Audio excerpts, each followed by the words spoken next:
el gran momento de descolonización que se vive en el mundo. Esto creo hay que verlo como en la dimensión que tiene. No se trata de un momento cualquiera, digamos, algunos podrían ver que en el escenario de las guerras que se libra, en la persecución que se hace a los palestinos, en esa persecución atroz, genocida, que todos condenamos, o en el enfrentamiento que se libra entre OTAN y Rusia, hay solo un conflicto local, pero creo que todos tenemos en claro que estamos en realidad entrando, viviendo un periodo de descolonización mundial, ¿no? Que este es un conflicto que involucra a todos los pueblos del mundo y que va colocando en el centro hasta dónde puede permanecer el sistema capitalista que se formó durante 5 siglos y las potencias que se colocaron en el centro como las que deben dirigir los destinos del mundo. Entonces, esto es realmente lo que necesitamos valorar en su exacta dimensión, ¿no? Es importante señalar que incluso desde los propios líderes mundiales,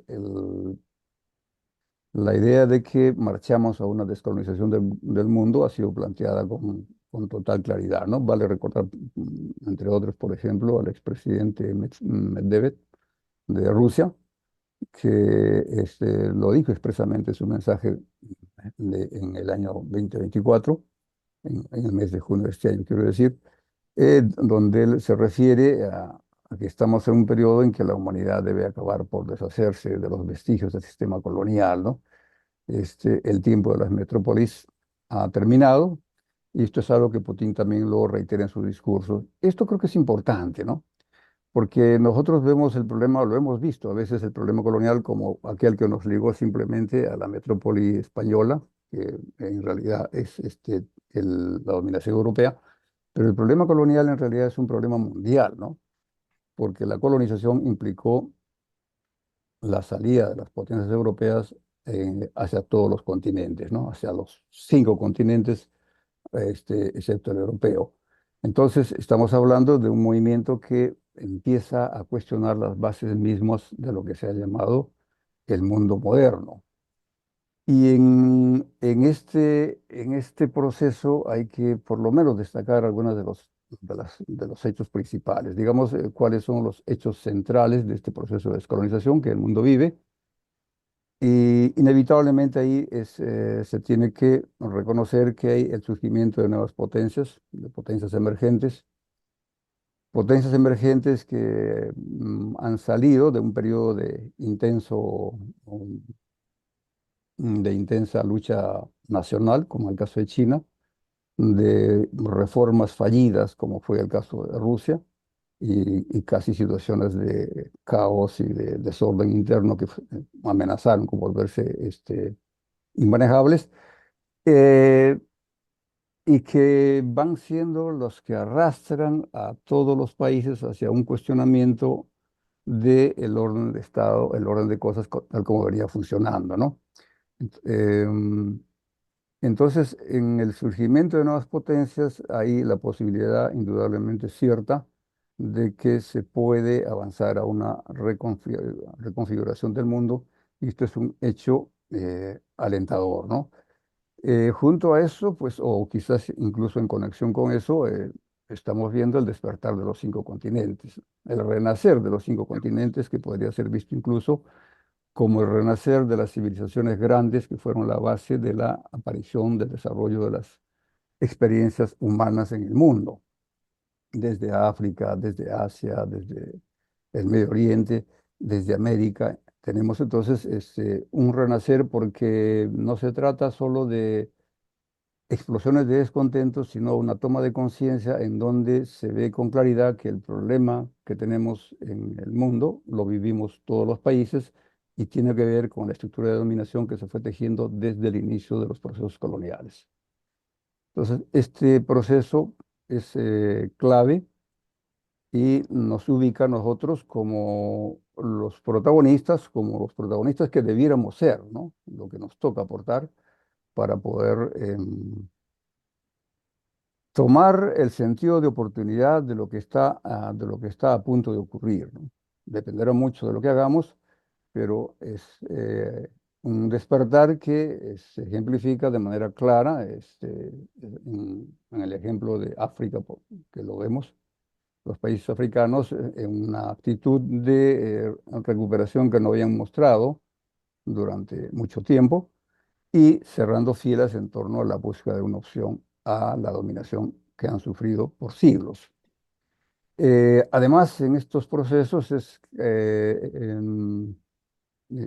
totalmente claro el cuestionamiento que se hace del papel imperialista de los Estados Unidos y la OTAN, ¿no? Ya no estamos hablando de simplemente del sistema capitalista como tal, sino que es claro para todos que se trata de cuestionar el papel que han jugado hasta el momento las potencias que se juntan alrededor de la OTAN, lideradas por los Estados Unidos. Entonces, el papel imperialista está siendo colocado en el centro de la crítica mundial y esto es algo que representa un avance de la conciencia realmente significativo, ¿no? A nivel internacional. Y el otro proceso que vale mencionar entre los más importantes, diríamos, es evidentemente el de la desdolarización. El cuestionamiento del sistema financiero que se impuso, se urdió de alguna manera en Bretton Woods en 1944, que es dar en el corazón de lo que llamamos el sistema capitalista, ¿no? Es entrar a cuestionar el sistema que ha permitido que los Estados Unidos se encumbren en un periodo relativamente corto en la potencia hegemónica que ha podido incluso subordinar a los países europeos, que son los centros de origen del capitalismo, ¿no?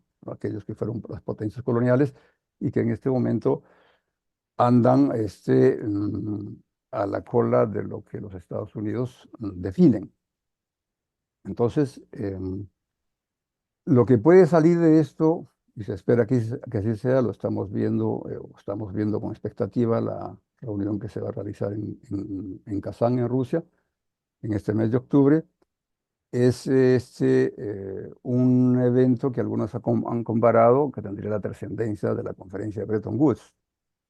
Eh, pero que incluso podríamos compararla con lo que fue la conferencia de Viena de 1815, ¿no? Donde las potencias coloniales confirmaron la invasión de los continentes y propiamente se repartieron el mundo, ¿no? Se repartieron el mundo y en esa repartija el gran perdedor fue España, ¿no? Entonces se organizó propiamente el sistema mundial en la reunión, en la conferencia de Viena de 1815. Inglaterra pasó a liderar el capitalismo mundial y se perfilaron los territorios de dominio que cada uno de los países, incluso algunos muy pequeños como Bélgica o Holanda, se reservaron como dominios territoriales en todo el planeta, ¿no?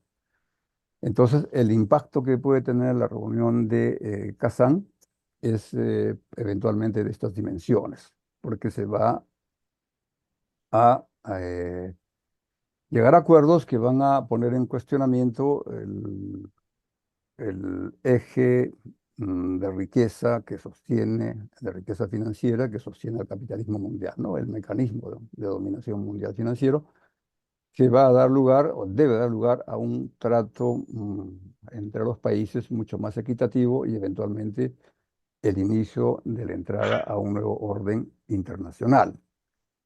Entonces, es como que la reunión de Kazán podría convertirse en el inicio de un proceso de descolonización a escala global en el que aparecen actores que van a liderar el proceso y entonces la invitación para los otros países de América del Sur y en particular para el Perú se vuelve prioritaria, ¿no? Entonces quizás lo que aquí tenemos que conversar en el Perú es cuál es nuestra participación, cómo estamos nosotros tomando parte en este gran movimiento mundial y cómo podemos impulsar desde América Latina la formación por lo menos de un bloque de negociación que permita entrar a los nuevos acuerdos financieros, de manera que se vaya reordenando el mundo conforme a un esquema que sea mucho más equitativo y que permita una representación de las regiones en cierta relación de equidad, ¿no? Entonces, Estas son cuatro tendencias que quiero remarcar, ¿no? Son parte del movimiento descolonizador, que lo estamos viendo, y que a veces me da la impresión que no lo estamos valorando suficientemente desde el escenario peruano. Y sobre todo las fuerzas políticas no lo están valorando en esa medida, ¿no? Me parece que las fuerzas políticas están metidas en una discusión bastante doméstica nacional, sobre todo las agrupaciones llamadas de izquierda no están viendo el problema en su dimensión global y lo que esto puede significar para las propias alternativas de marchar a un gobierno independiente, autónomo y que pueda llevar a la práctica en el Perú un programa de reformas realmente descolonizadoras, ¿no? Realmente capaces de corregir las tendencias históricas que nos han llevado a la situación de desequilibrio y todo lo que ocurre en el país.